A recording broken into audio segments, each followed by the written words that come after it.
Here we go. All right, we're live. We're live. Now I'm going to check that out and see us live. And then we're going to go live on the radio. Don't forget, you can call in 952-373-1775. How was that for a radio voice? Pretty cool. That was pretty good. I've been practicing. I need to practice my radio. Yeah, a little bit higher on the type side. You know, you'd be like 360-869-5539. Call in now. You know, that kind of. Well, you sound cool. You gotta get that extra little I need to reverb. work on a deep voice. That didn't sound right either. Good try. Let's see. Are we live out here? I think Sean might be live right now, so that would be really conflicting. Oh, he's totally live right now, so I'm like totally stealing his live. You're not stealing his live because you're on a different live than he is. So you're on Facebook. Yeah. I thought that he scheduled one the same time as the, and I'm like, yeah, I didn't realize that until I already hit the live button. But now I can't unlive it. I can't unlive it. All right, but are we live? Are we live? Are we? We're live, thing, right? Yeah. Okay. Well, I gotta hit the radio button. Let's go live on the radio. Yes. Oh, we're live on the radio. Now I gotta play some music. Here we go. There we go.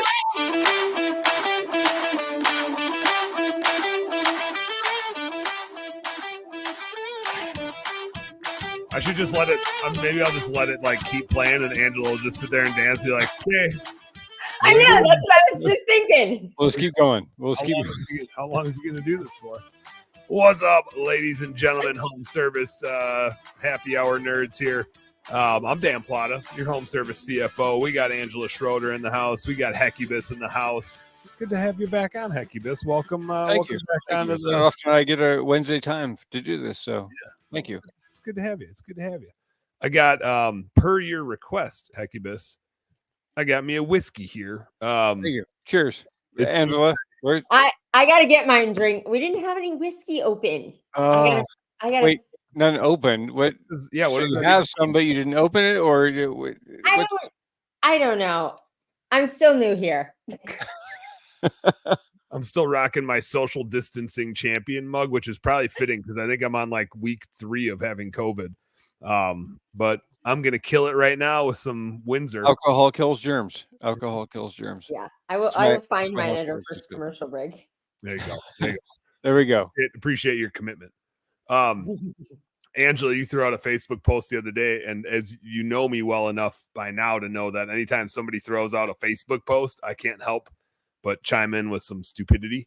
And I think yours was about like, what are your goals going to be for this year? And my only reply was beer. Word of the year. Word of the year. Yeah, something like that. But it did make me think, word of the year. Yeah, it did make me think we should talk about goals, which it could be just a word. Your goal could be a word. But I'm in a CEO roundtable group in the Twin Cities here. And so we're doing like a bunch of strategic planning stuff.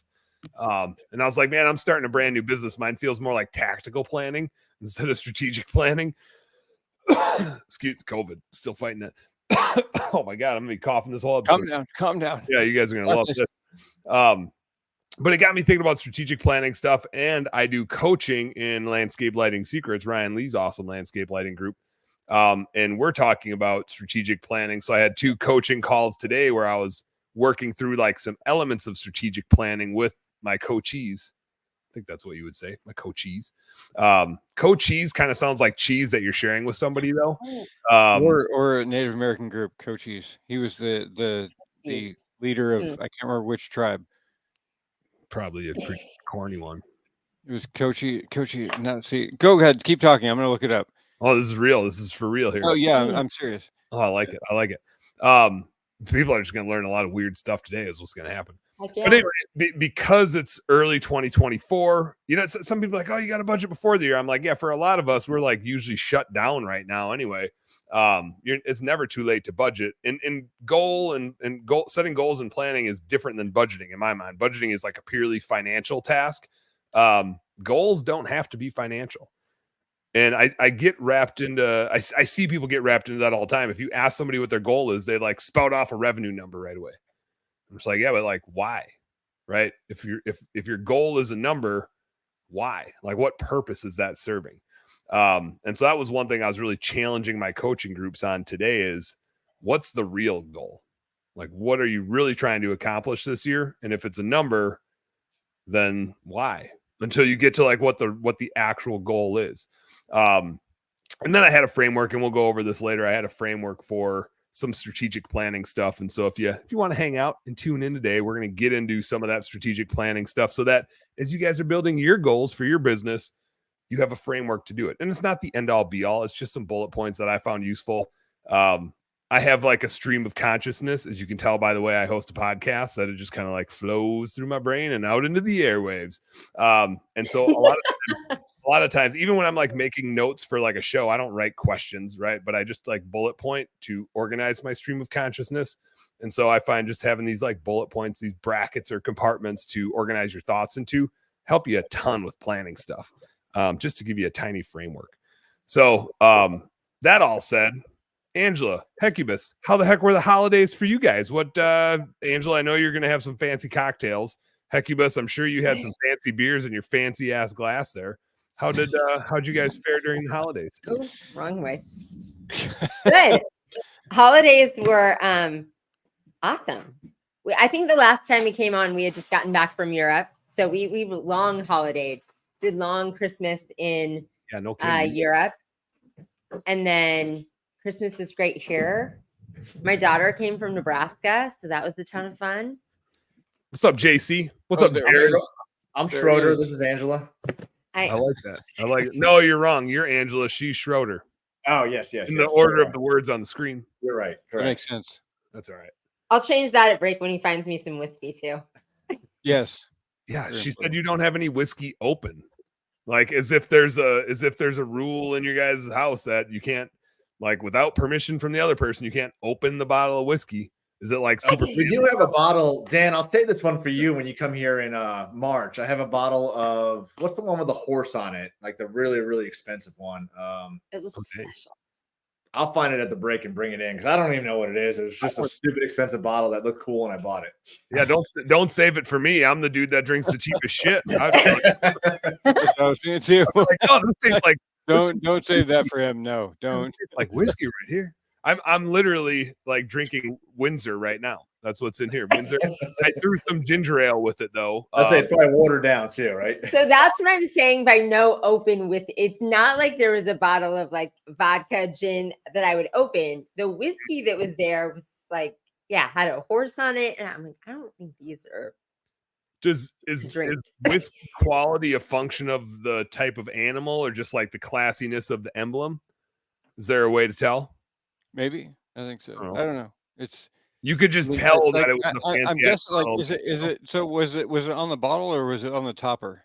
The top. Okay, so you're talking Blanton's, I'm assuming. There you go. That's it. Yeah. Yep. Okay.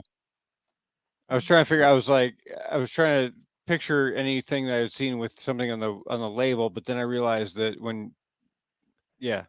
Blanton's is the one that has the topper on it, where it's kind of that octagonal bottle. It has that weird shape to it. Yeah, I mean the bottle looks cool, but it probably tastes like crap. So it's just not for me. No, Blanton's is a good whiskey. It's a good whiskey. I mean, if the bottle looks cool, right? Like half of eating you do with your eyeballs. If it looks good, it tastes better. Yeah. So if the bottle looks cool, I assume the whiskey tastes better.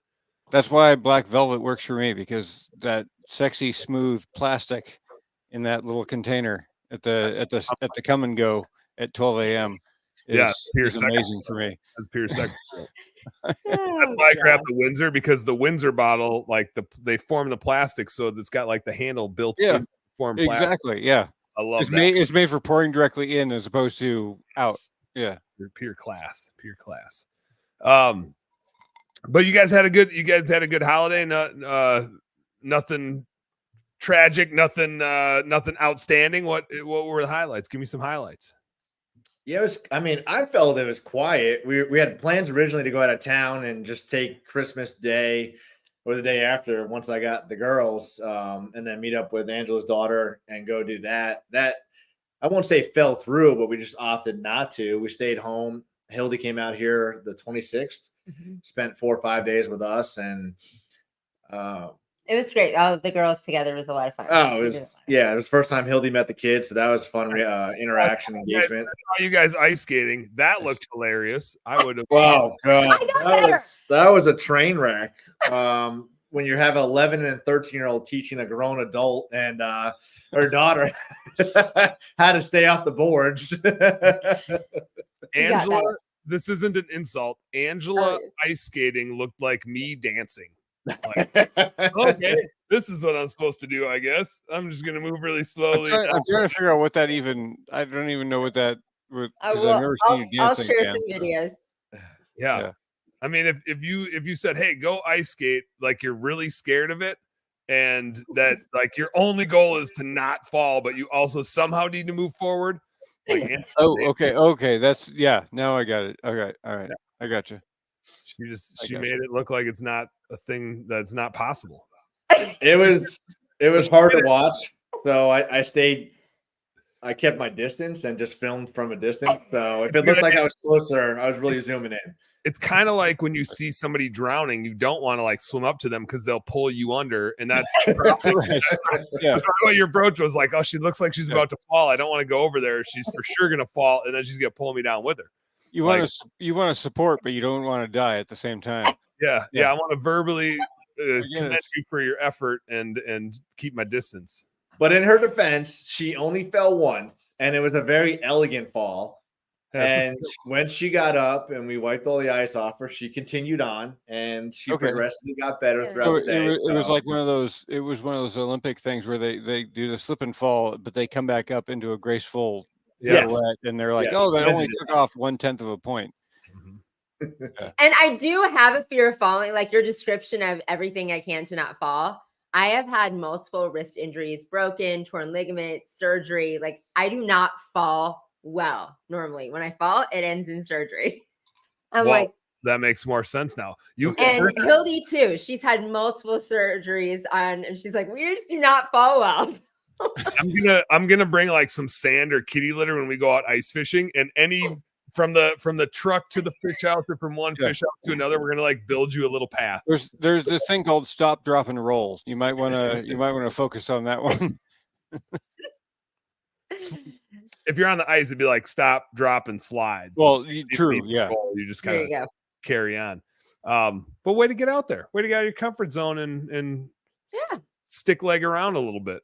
Oh, she's a champ. I'll give her that. Yeah. It was funny. Hildy said though, and I thought that too. We're getting on the ice, and she's like, "I would much rather skydive. This is way scarier." This is way scarier. That's hilarious. All right. Well, we're gonna keep this in mind from when we're out ice fishing. We're gonna make sure there's some slick Strap spots your out skates there. in If you are out on the ice. I got a pair of hockey skates somewhere actually. So they're around. They're around. We can maybe. JC's pretty good. It was hard to tell because he was never on the camera. It was just always him. Yeah. I think It was a very, that very was busy planned. day. I mean, there was probably, I'd say, at least 80 people in there skating. So Oh, yeah, I I was was like doing trying to dodge the little kids. Yeah, that's the thing. That's the part that's hard. There's all these little kids and everybody else that's gonna fall. You're Mhm. trying to avoid that. Sure. Yeah. You're, That's- you're that's trying to all, like yeah. avoid the multiple car pileup is what you're working. Yes. Yeah. Yeah, it's like NASCAR. You're just- I believe I'm seeing the thread here. Facebook user, but I believe this is Trevor William Steele says, "Hello, friends. What's up, Trevor? well, hello, Trevor. Facebook user. Thanks for checking in, Appreciate Facebook user."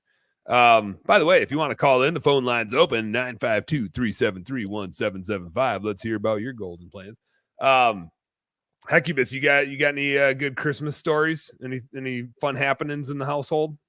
No, other than I was doing the restaurant thing as well this holiday season, so it was all crazy. You know, everybody going nuts and wanting to be in and out with their groups of 20.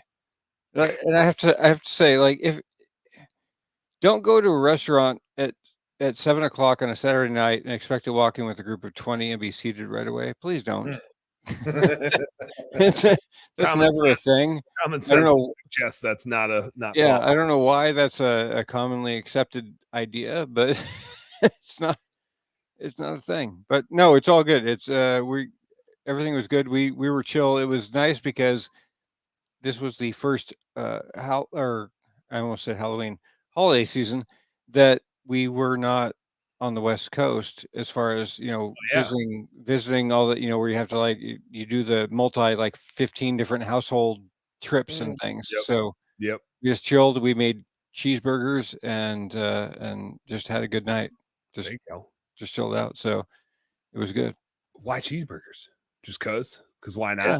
Well, because I make the I make the best bacon jam ever in existence. Ooh, there you go. So That's that's a what we good topped them with. It was that was what I was asked for the night was bacon jam cheeseburgers. So that's what I made for the evening, and then we just chilled and watched all the movies. Ask and you shall receive. Didn't have any snow. Apparently this coming Monday we're supposed to have like 4 or 5 inches of snow. So finally getting some winter time because we haven't had it yet. That's my only complaint is we just couldn't even do what we set out to do over the holidays because it's been so damn warm out. Right. Exactly. Yeah.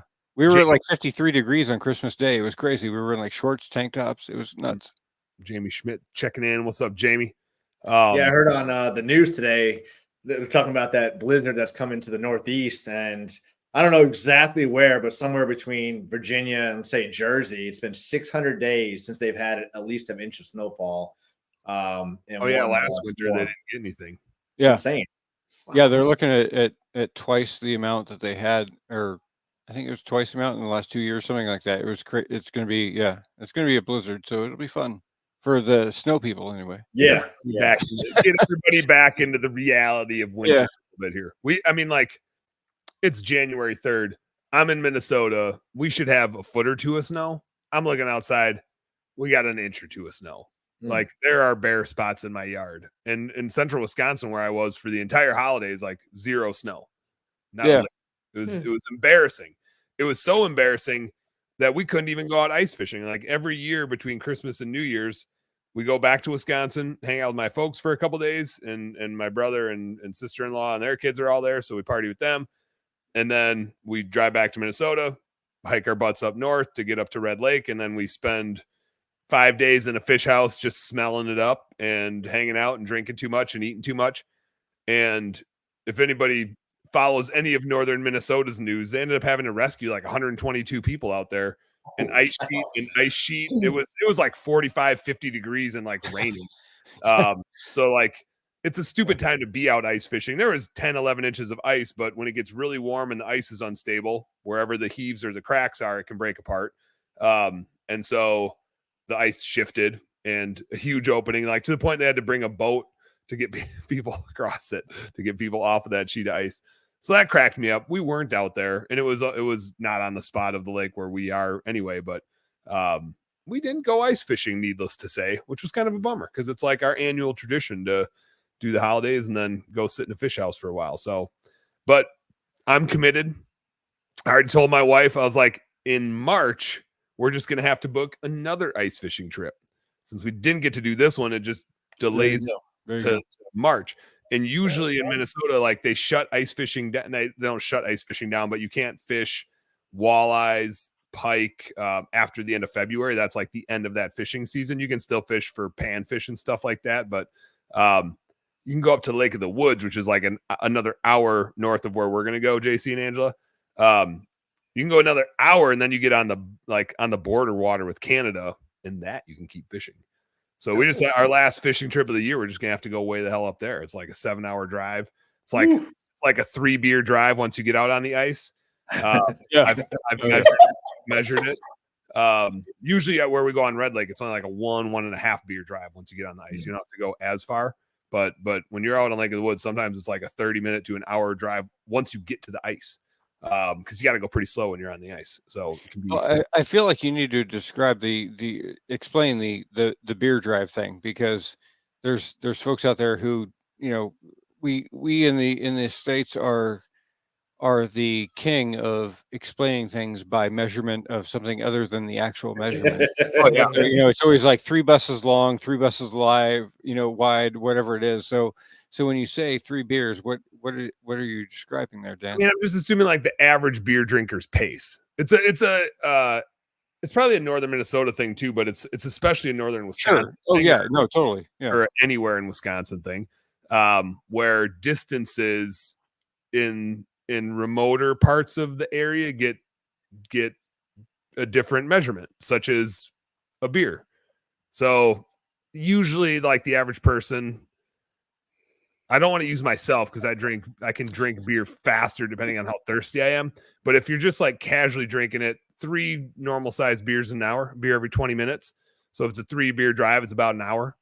That's what I'd say. Yeah. Be par for the course. And if you're a lighter drinker, maybe it's a 2 beer drive. If you're super thirsty, like I am sometimes, maybe it's a 4 beer drive. But you're talking in averages. So it'd be like a 3 beer drive. Yeah. And it's happened once before. We went out, it was an hour on the ice, and I think that one ended up being a 4 beer drive that day. But we were all pretty thirsty because it was 6 hours just to get up to the ice. So then to have another hour of driving, it was a 4 beer drive out that time. Oh well, yeah. I mean, yeah, you gotta go extra. Extra. Yeah. Well, I don't mean to break in here, but I want to give a special shout out to JC as a early promo.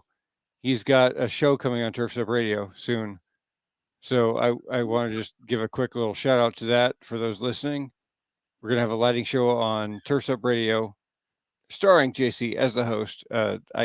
We don't have a lot of details yet because it just happened today as far as the groundbreaking news. You heard it here first, literally.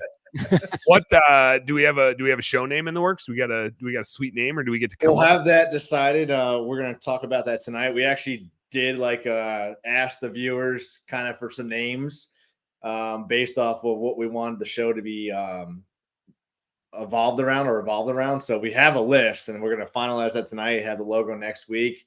I had a great conversation today, though. We're super excited about what we're gonna be doing, the guests to come. I've already got my first guest lined up. It's not you, sorry. It's not me either, so don't feel bad, Angela.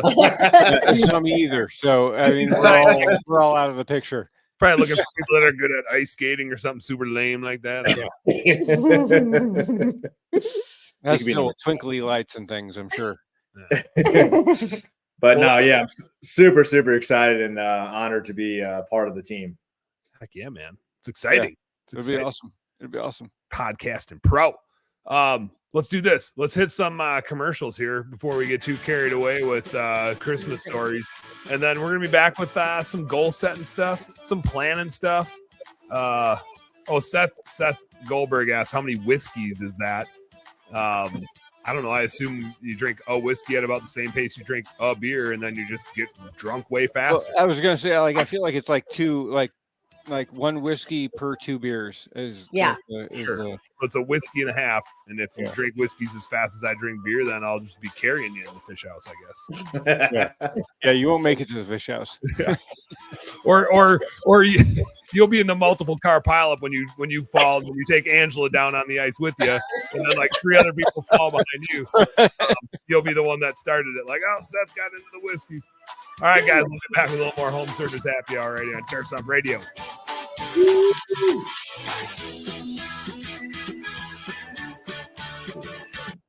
Creating art from darkness. For over 20 years, Cast Lighting has designed and manufactured the world's most durable, energy-efficient, and technically advanced landscape lighting products available at astonishingly affordable prices. Cast offers an all-encompassing line of products with everything you need to get the job done. Cast Landscape, their most durable product, is best-in-class, low-voltage landscape lighting made of solid bronze with integrated and drop-in LED technology. These fixtures are built to endure the most demanding environments. Source Lighting, a new division by Cast, is your source for professional grand landscape lighting made of durable brass, offering both integrated and drop-in LED technology, and backed by Cast, the world's most durable outdoor lighting. Cast Lighting gives you innovative, state-of-the-art, old-world craftsmanship with tomorrow's technology. Visit their website at cast-lighting.com today. That's cast-lighting.com. From the East Coast to the West Coast and around the world, no one rocks like Turfs Up Radio. Turfs Up Radio, your industry, your station.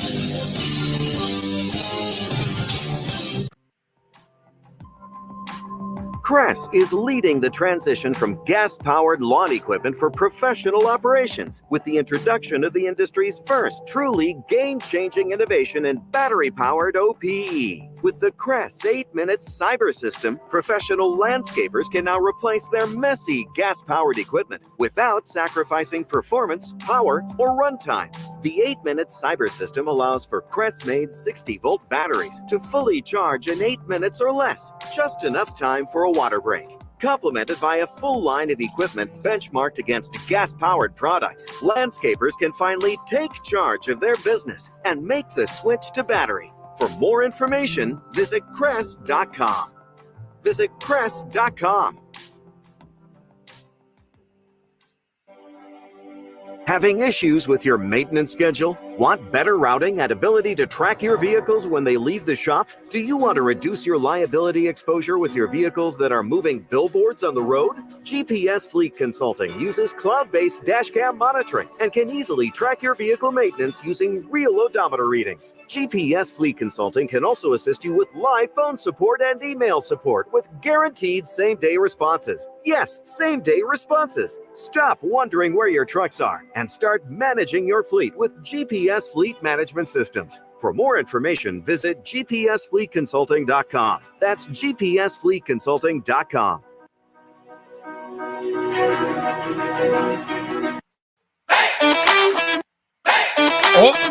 Oh, double.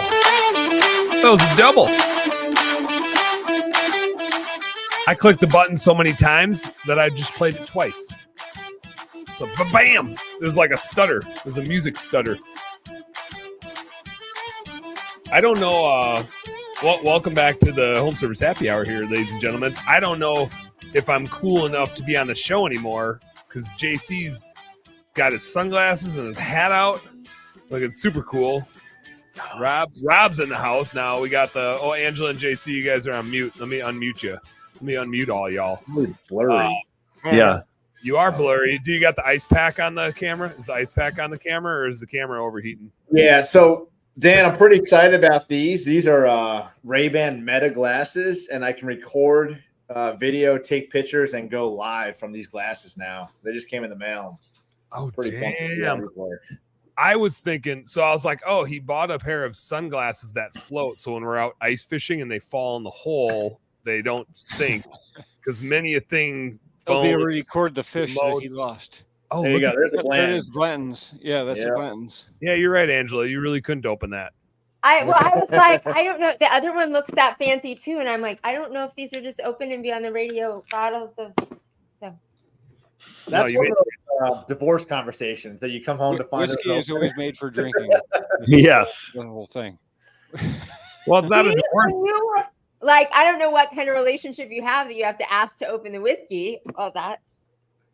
I mean, I think you made a really good judgment call. I was giving you a hard time, and now I'm like, I fully support that.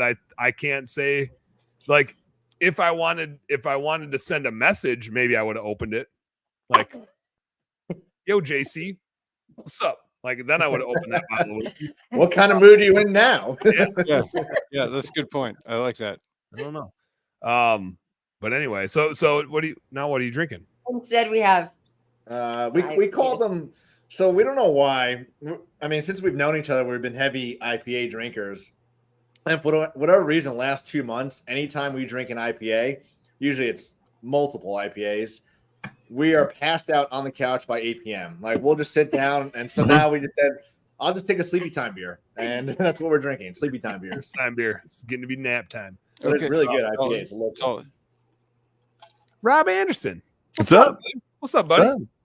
Rob, I love what you did to the house. Nice. I know, man. It's so much better than reality of I'm in the attic and there's a treadmill and random Christmas stuff up here. It's weird. It's okay. I have a bunk bed behind me with a bunch of stuff on it. So yeah. I've seen other people in that house too. It's weird that yeah, I was like, the weird same decorator. The funny thing is there's multiple people that have been on the show in that house. It kind of makes me wonder, like, whose house was that actually? Because it's like a nice looking house, but it's not like amazing, like crazy. It looks like something that my parents would have. I just want to see Rob go play the piano. That's what Well, I want. that's what makes it real. Is you I could know. actually be in the house. Well, I That's what liked makes you. I liked you playing the blue screen. Yes. there. If you go the other way, it was nice. Yeah, over there. Yeah, that blue screen was a nice touch. Yep. There you go. That's beauty. So we were gonna talk about goals and stuff. This is what we were gonna talk about. Luke checking in. Luke says, Ellie Mason was checking in. She said 45-inch muskie is a good catch. I think that's a challenge. I think she was challenging us. I guess you have to know what a Sounds like a muskie good is. challenge. There's no muskie in I got- the lake, but I was gonna say I got $20 saying that you can't catch one. yeah, we ain't gonna catch a That's 45-inch muskie in Red Lake. But we could catch a 45-inch northern. It'd be like if we did, whoever catches it. So that'd be I got $20 on it. ball. I got $20 on it. I'm with you. I will also bet $20 that we All right. Ellie's got a question. She's been debating. Here we go. Can you run more than one service-based industry at the same time successfully? I think a lot of it depends on you and the team that you have. Infrastructure for sure. Yeah, I've run both of them successfully, and I've also run many of them unsuccessfully. And you've sold some of them. And then as a result, I sold a bunch of them.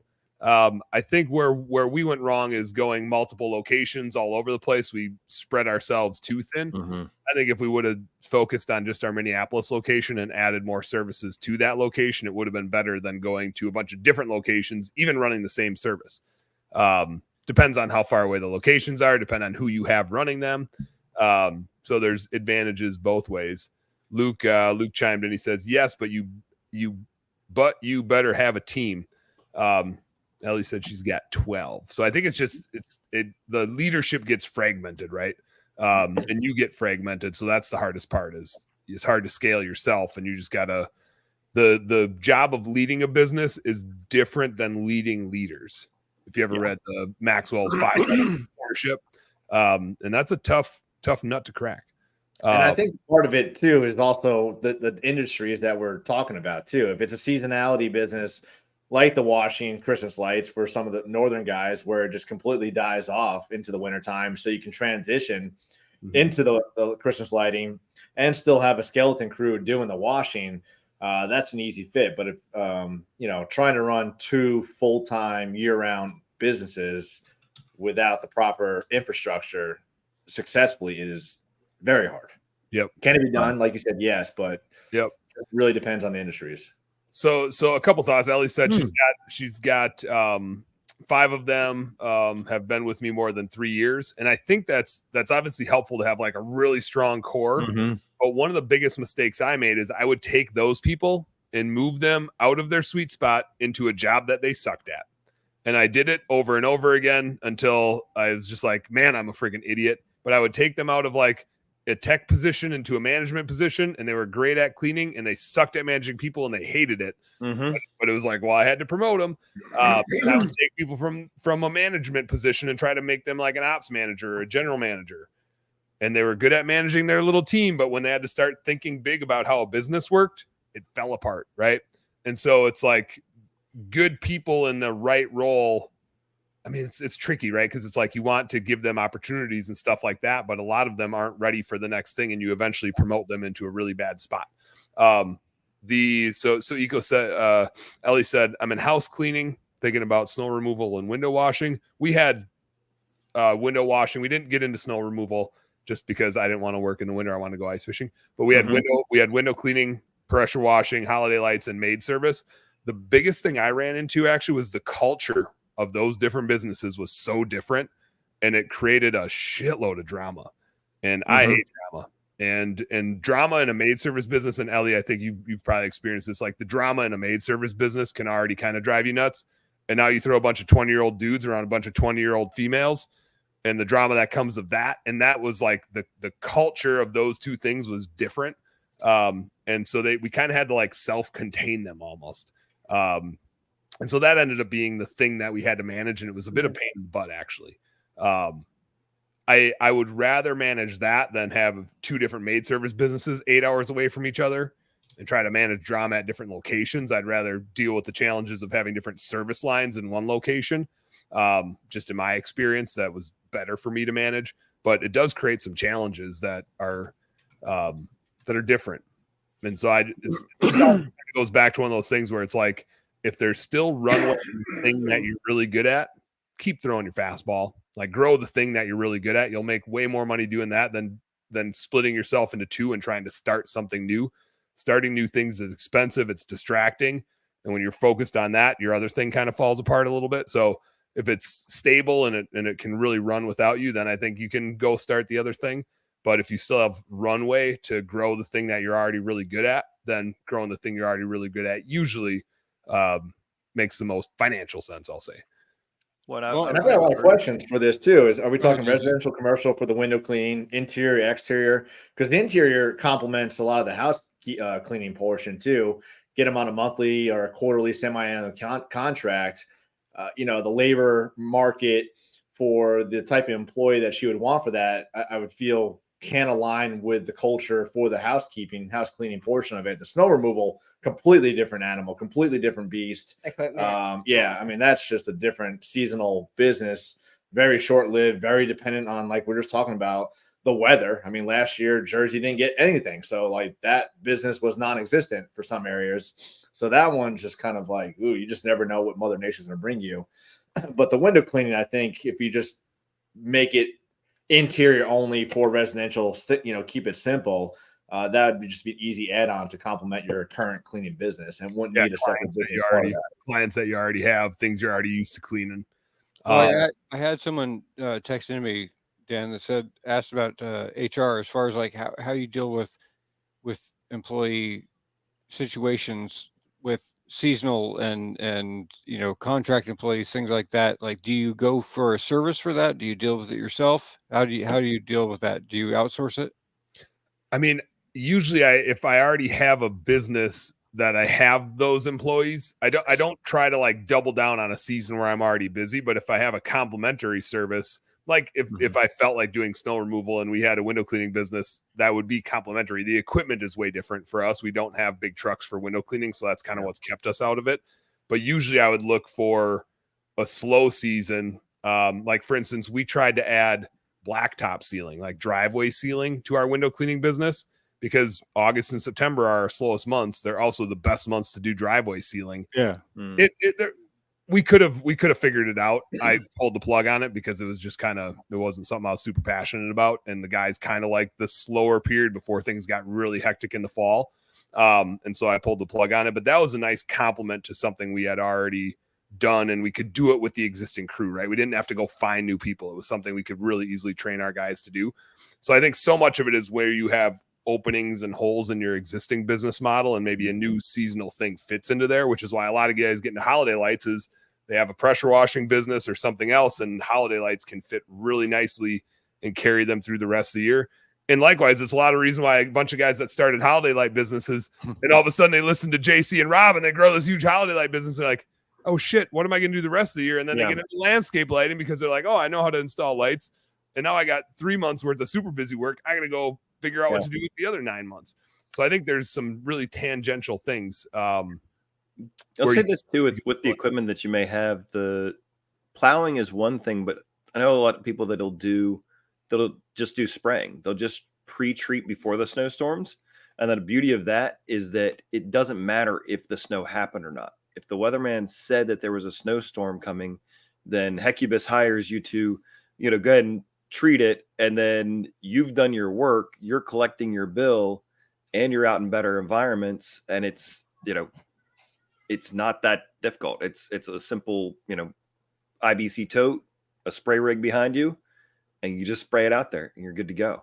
Mm-hmm. So, yeah, no, it's a great point. It's a great point. But how do you sell that for Rob? How do you sell that to your clients as far as the idea of it doesn't happen? Like where do you go from there? So, I mean, they're activating it. We're coming out, we're doing that. And again, that's different for us. Like I'd imagine there probably isn't as much treating up in Dan's neck of the woods, but like in our area, we're going to get at most 3 inches of snow. So a pre-treat most times is going to be enough. And that's where you're just getting deals with either state highway or other local businesses and things. It cuts down on their plowing costs. And that can be even something where you're then going to plow companies and saying, hey, let us pre-treat. It makes your job easier. Your guys don't have to spray. You can go and have them rested up for the snowstorm. That's been something for us. Like, I got little kids, I have one that's still little. Everybody else is getting bigger. But like, if it snows, I'm going sledding. Like, we're gonna go have fun. If it's cold enough, we're gonna just make snow. So there's not enough snow guaranteed to even make it worth the investment for us. Yep. One, Ellie did say here, she owns land, owns buildings, wants to use it, can't sit still, right? Classic entrepreneur. I do think, right, like you can, the complicated thing to do is to add new services that use up that space. The less complicated thing to do is rent out that space. You can make money without having to learn a bunch of new skill sets and create a bunch of new things for you to manage. Not that being a landlord doesn't create new things for you to manage, but it's a little more simplistic and eliminates a lot of variables. I don't know what the land and the buildings look like, but it's an opportunity. I wonder too, with her staff, are they entrepreneurial minded? Like, do you have two people that you could say, hey, I'm going to stay over here. You guys, like, I'll fund this. You want to go this way, or vice versa. If she's got that entrepreneurial spirit and wants to go do something and has, hey, JC, we're both crazy. Let's go start something else. Angela and Dan are going to run the show, but let's go do something. And like, that's where knowing which thing or what are you setting on autopilot, or who are, like, that's what you kind of have to figure out. It's great that like my hands are just disappearing and shit. Dan, I think Ellie needs a call. She needs to get on the phone. Yeah, it's a great point. Great point. Yeah, this could be a caller situation. We could grill her right now. We gotta do one more commercial break here so that Hecubus doesn't kick us off the airways. We gotta pay for this damn station here. I should say Dan Straight. Yeah. Yes, right. Hey, I tried to get a Google My Business page going the other day for Best Damn Bookkeeping, and they won't let me. They won't let me have a Google My Business page with the word damn in it. So it's Best Darn Bookkeeping as far as Google's concerned. Well, why not just do Dan and then you just change it? Or like do a weird hyphen or something. Yeah. I had an asterisk in the middle. Oh, I like that. Yeah, maybe I'll have to do that. No, just change the A to an ampersand or the and sign, and then that'll work. You're right. You're right. All right. Where were you yesterday, Rob? Damn it. All right, let's hit a commercial break. We'll be right back with a little more. He was playing the piano. Yeah. Why wasn't dancing? Back to it. True Fuel is a high-octane fuel precision-engineered for your 2- and 4-cycle equipment. They use the most advanced synthetic lubricants and stabilizers in an ethanol-free fuel, improving performance, protecting your equipment, and saving you time. That means easier startups, smoother idling, and quicker trigger response, plus extended life for all of your equipment. True Fuel is ready to use and easy to store, helping your operations be more efficient and reducing maintenance costs. We at Turfs Up use True Fuel because we know it works and we know it's the best option. Check out TrueFuel50.com to learn more. That's TrueFuel50.com. You're listening to Turfs Up Radio, the only radio station of its kind dedicated to the green industry. Now you can even ask Alexa to tune you in when you're home. Are outdated spreadsheets and whiteboard scheduling costing you jobs? Or is a lack of consistency between crews causing your bids to differ from job to job? Or worse, delaying critical invoices and payments? Crew Control offers all-in-one business management solutions fit for every trade. From bidding and scheduling to invoicing and integrating payments, Crew Control provides real-time visibility into your crew's efficiency, whether you're in the field, in the office, or even on vacation. Manage your crews more effectively and improve business performance with Crew Control. Start your free trial today at crewcontrol.com. From the East Coast to the West Coast and around the world, here's to all the women in the green industry. Turfs Up Radio, your industry, your station.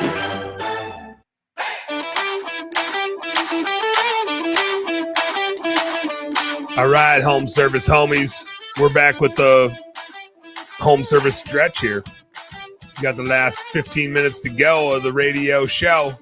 And then it's off to picking up kiddos and doing sports stuff and trying not to cough on all the people that are there and making them look at me weird. You know, when you have like when you're out in public and you're coughing and hacking stuff up, and then everybody looks at you like you're an animal. And then I look back like, yeah, I am an animal. Scare them a little bit, give them a head bob. Well, it's funny because 3 years ago, if you did that in public, people would start walking away from you. Yeah, well, that's my goal. Yeah, give me some space. I need this oxygen. You get out of here and find your own. Let's get into some goal setting stuff. We got the last little bit here. I want to talk about setting goals. Maybe we'll get to. I got my strategic planning notes here, but I think goals are kind of fickle. I've never like every book that you read, you get the BHAG, the big hairy audacious goals. You get a lot of revenue based goals, and I'm not a huge goal setter. Like, I get it. I get why people like setting goals. JC's shaking his head. One of the now, like, I'm not saying don't set goals. I'm just saying, like, set goals for the right reason, which is, set goals like I did setting expectations with my wife before she married me. I set really low expectations. Very strategic. It's called strategic planning. And I'm not saying don't like set big goals for yourself. It worked out well. Your wife is amazing. Yeah, it totally worked, right? So like clearly I did something. She expects very little from him. She's still here, and she expects very little out of me. 10 years. We're like pushing 10 years here. I think maybe we already made it. We already made it 10 years. Look at that. See? I'm just looking at what day it is today. Yeah, we're 10 years in. This is gonna be me in public in a little bit. Calm down. You're good. You're good. Coughing on people. But I think goals are super helpful, but they can be like self-defeating in a way where if you set goals and you either, I've seen this happen in businesses where people set huge goals and then they're very deflating to like them and their entire team because they set goals that aren't reasonably achievable. And so then kind of like, what's the point? You're just setting a bunch of shit that like you're not going to get, and everybody got excited about it, and then everybody got really, really deflated by it, which I think is a huge risk. I've seen people like set goals and accomplish them and then fall into deep depression because they like built their life around accomplishing a goal and then they accomplished it. I actually see this in hunting a lot. And I watch a lot of hunting content and I talk about a lot on the show, but people will like target a specific buck and they spend like 5 years chasing a specific animal. And then when you get it, it's like, well, now what? Like everything I did was for this thing and I lost my purpose because and that happens as we grow our businesses too. We're always chasing something. And then all of a sudden, like the purpose was to build this thing. And after we build this thing, we don't have a purpose anymore. And so like it can be almost self-defeating. And I'm not saying don't set goals because God forbid you hit them. Right. But I'm saying like set goals for a reason. You know, what is the why behind that goal? And I know that's a really cliche term, but why are you setting that goal for a revenue number or whatever it is? What's the point? Is it to challenge yourself?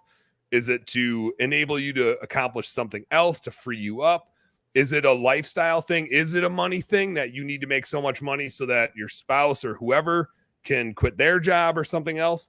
But don't just set a goal to say, well, I guess I need to set a goal. So $1 million because everybody wants to hit $1 million. If your goal is a number, just ask yourself why. Like, why is it that number? Why did you come to that? Is that really what the goal is, or is there really something behind it? And I want to kind of go around the horn here and ask you guys about your goals. But as I was doing my coaching today with my landscape lighting groups that I coach, one guy had a revenue goal. And actually, no, it wasn't a revenue goal. It was an income goal. He had an income goal that he needed to hit for his family. Out of the other 10 people, we didn't have a revenue goal. Not a single person had a revenue goal. Sure, they have like a revenue stated thing, but that wasn't the goal. That wasn't the purpose. And so I just challenge you to like think a little bit deeper than what that revenue is. The goal for me, like, sure, I'm going to grow this bookkeeping business. I'm damn it, I'm going to grow it, even if Google won't even let me write the real business name on my GMB. But the goal for me is very much a family-oriented goal, right? I want to work a little bit less. I want to play a little bit more. I want that play to involve my family. I want to make sure that I'm like getting out, doing a bunch. My kids are 7 and 5 are my oldest ones. I got the 1-year-old, and like they're just getting into all the sports and stuff like that. And I need to make sure I'm building this business so that I can go to all their shit. I love going to their stuff. It's like my favorite thing. Selfishly, it's not. Let's be real. It's not. You can sit on the sidelines and drink a beer with me. It's not. Yeah. If Rob's in town, we'll go to the soccer practice and drink beer. But I love it, right? Like it's a little bit of selfish motivation. Like it is for me. I love going to support them and teach them and coach them and yell at them. I'm really good at the yelling at them part. But like that's the goal for me. So I'm trying to build my business in a way that supports freedom, right? It doesn't have to make me a shitload of money. It doesn't have a revenue goal. It's going to grow just fine. I've also, I'll say one more thing and then I'll let you guys talk a little bit, or feel free to just cut me off since I'm rambling. But here's the thing I've noticed, and maybe it's just me, maybe it's just my observations, but like if my focus is to go out and sell stuff, right? If I'm like, oh, I got to go sell X amount of stuff, I will always do a worse job of selling it because I'm focused on selling it. If my job is to go out and help people, I will sell a shitload more stuff. I'm not focused on selling stuff. I'm just focused on asking questions and trying to help other people. And in turn, they're going to say, oh, I like that Dan guy. I want what he's got. How can I use his stuff to make my stuff better? Right. And that's an approach I always take. Michael Gregory was giving me a hard time yesterday because I spend an hour with everybody on my demos. And he's like, dude, that's way too long. I'm like, no, dude, I love doing it. It's my favorite part of my business. Why would I cut it? Why would I cut myself short? I get to help people for an hour. It's my favorite freaking thing. Like, yes, it's my sales process and I sell a whole lot more because I do it that way, but it's not about me selling stuff. It's I get an hour to like help this person. And when I get off that call, more than half the time, there's like, holy shit. Like, I never thought about it this way. I didn't even know we could do this. I didn't even know this was a thing. I just thought this bookkeeping stuff was something I did to do my taxes. Right. But I sell way more stuff, but that's not the goal. The whole goal is to help people. And I do a way better job of selling stuff when I'm focused on helping people and not when I'm focused on selling stuff. So I think goals can be the same way, right? If the goal is just a number, it just becomes all about that number. But if the goal is really to go out and make an impact and help people, you're going to have a way better chance of hitting that number anyway. I digress. Speaking of goals, what do you guys got for goals? You guys got anything articulated for 2024 that you're trying to accomplish? I haven't, but I'll say this with the full focus planner that we always get at BBB AMP or whatever. I like that it has, instead of it just being, what's your money goal? What's your, it's money, money, money, money. It's all the business things. It's like, no, what's a family goal? What's this or this or this? JC, I would imagine one of your goals is to work as few days as possible, and usually succeeds at that.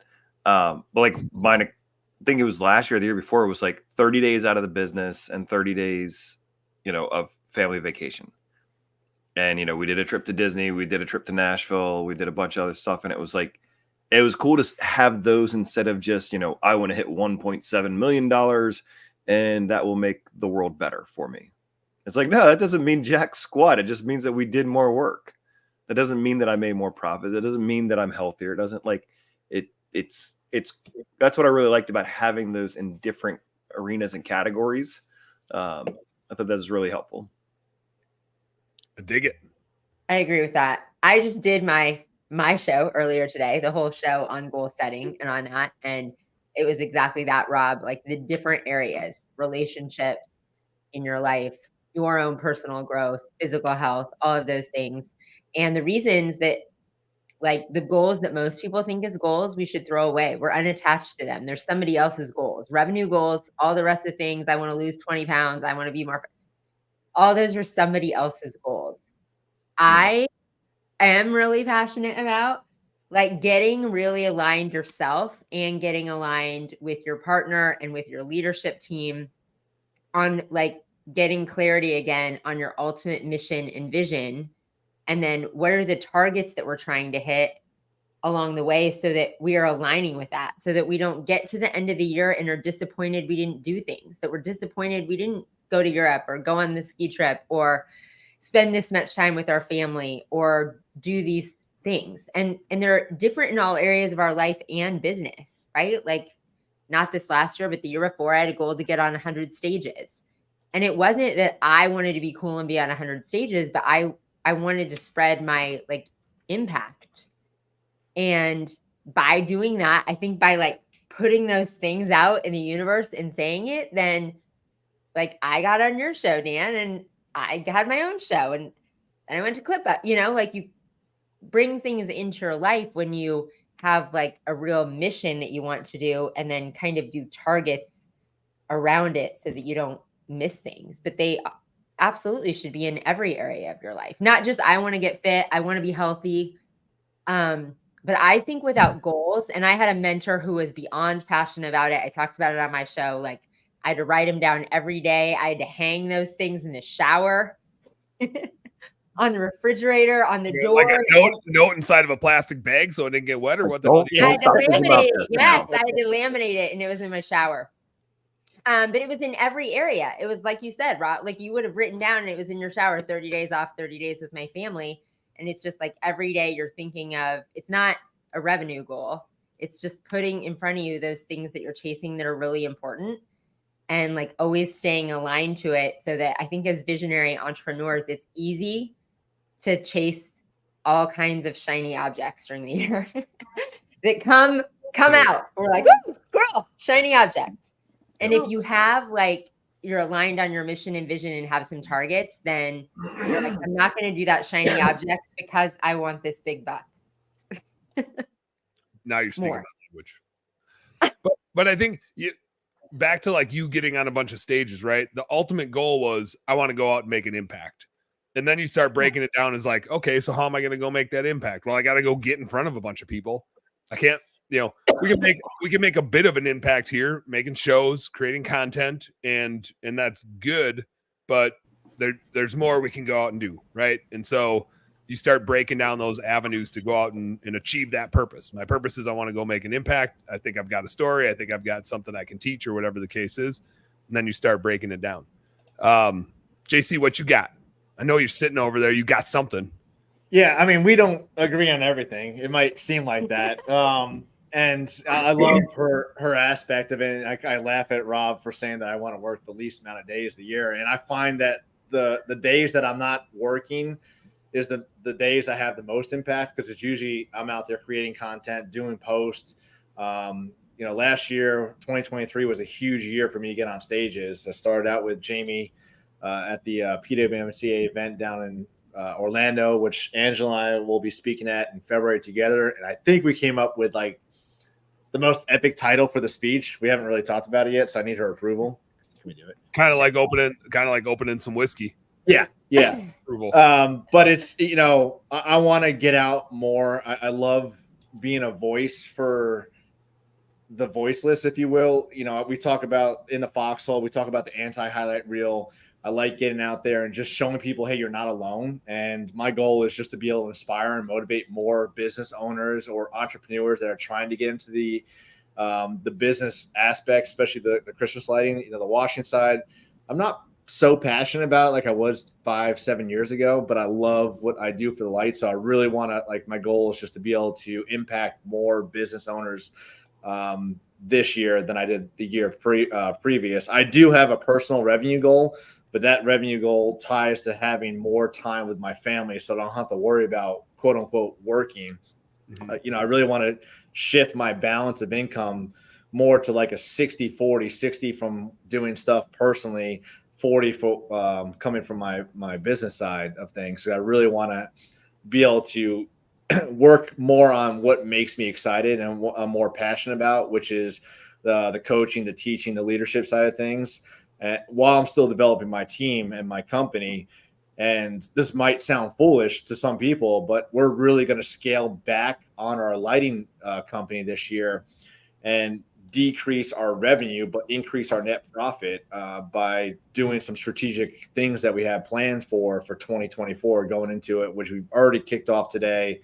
I have had a great success with it within the last 8 hours. And I'm excited to talk about that probably the next couple of days with people, but we just want to really get lean, cut back on stupid stuff that I've always done for the last year, couple of years. Rob, I love buying shit. It doesn't matter what. If it can be wrapped, with JC's logo, he will buy it. So, my goal again is just to get more strategic, more calculated, which is my word of the year, and really have more fun and make an impact with Angela throughout the community, and just be able to help inspire others. Heck yeah. We agree. They're just different words. Yeah. People have different words for goals. Well, and I think, JC, JC, I like that you're like, well, the goal is to free me up because I want to do more family stuff with the kiddos. I want to change where the income comes from. Okay, so like the revenue thing is a tool, right? Where the revenue comes from is a tool to achieve the ultimate purpose. And so I think that's a good point. Back to what we were talking about earlier, like the revenue doesn't have to be the goal.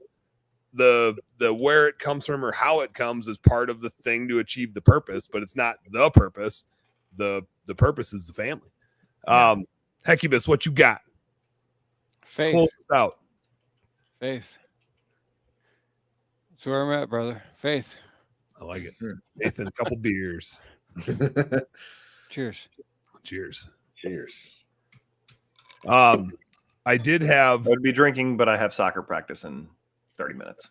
Never stop me, Rob. Never stop.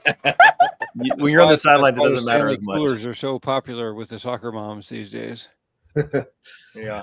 Just put it in a Stanley. They'll never know. Yeah. Well, I had a framework here for developing your plans, but we're out of time and I got to go get my kiddos. So we're going to have to revisit between now and next week, y'all work on the goal, work on what that goal is, what that purpose is. And then next week, we're going to talk a little bit more about how you actually start building out that strategic plan, some elements you can include in there, how to involve the team, all that sort of stuff. I got to play music because that's what we got to do because we're a radio show. And I'm trying to be a really good radio host. Play music. Mostly then Angela dances and we're all having a good time and shit's good. I'm about out of whiskey, so it's time to go to practice. Rob. God, JC's just so cool. He's probably videotaping us right now with his. Do not drop those down the fishing hole, man. You'll be so sad. They don't float. They don't. I'm sure they don't. Not with that hardware in there. I got hole covers. We got hole covers in the fish house. But when you do pull a fish up, the hole cover comes off and you lean over. So just make sure they don't. We'll have the GoPro there. We'll find it. Oh, if you drop I got a drone today and kind of hit one of my sales guys right in the head with it. Oh, that's good. I smell a lawsuit coming. I bet felt really bad, but I also laughed. That's one of those things. That's one of those things where you're like, I'm sorry, man, but I'm trying not to smile because that probably hurt, but it's pretty funny. All right, y'all. Be good. I forget. I don't even know who I have on tonight. I got somebody on the show tonight. I think if I don't, Rob, I'll text you and we'll have a beer later. We'll see. Until then, work smarter and harder. Go earn some pride. See y'all later. Later.